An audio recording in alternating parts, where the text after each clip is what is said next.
एक राजकुमार था, नाम था उसका सिद्धार्थ। उसने अपनी आप की धुलाई मजाई शुरू कर दी और धुलाई मजाई शुरू करने के बाद में मजा आ गया।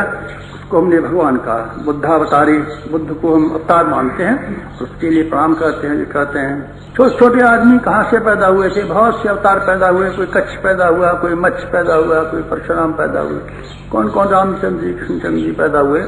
इन्होंने अपने आप को स्तर तक विकसित कर लिया कि हम इनको भगवान कहते हैं और भगवान जरूर कहेंगे। भगवान आप क्यों कहते हैं? बेटी हम भगवान ही कहेंगे, क्योंकि भगवान की सारी विशेषताएं जिनके भीतर पाई जा सकती हैं, उनको भगवान न कहेंगे।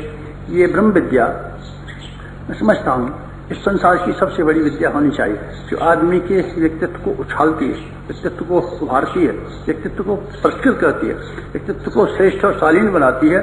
इतना शालीन बना सकती है कि हम इंसान की काया में भगवान की साक्षात्कार कर सकते हैं, देवता का साक्षात्कार कर सकते हैं। इसी काया के भीतर हम ऋषि का साक्षात्कार कर सकते हैं, इसी काया के अंदर हम महात्मा परमात्मा का साक्षात्कार कर सकते हैं। ऐसी विद्या, ऐसी साइंस के लिए मैं क्या कर सकता हूँ, फिलॉसफी के लिए क्या कर सकता हूँ। ये ब्रह्म विद्या हमारी संपदा है।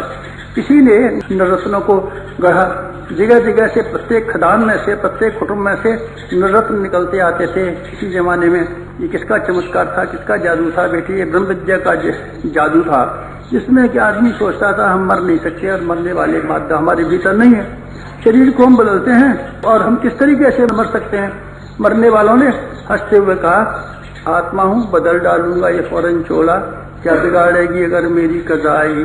कज़ा को हंसते हुए और हंसाते हुए गीता की पुस्तक को कलेजे से चिपका करके लोग फांसी के फंदे पर झूल गए।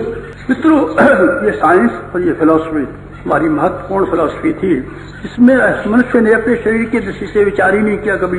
शरीर को खाना कम मिलेगा तो क्या, कपड़ा कम मिलेगा तो क्या, शरीर को विषय कम मिलेंगे तो क्या, भोग मिलेगा तो क्या, ऐसे क्या बनता है। हमारी जीवात्मा का स्तर और हमारा स्वाभिमान ऊंचा उठा रहना चाहिए।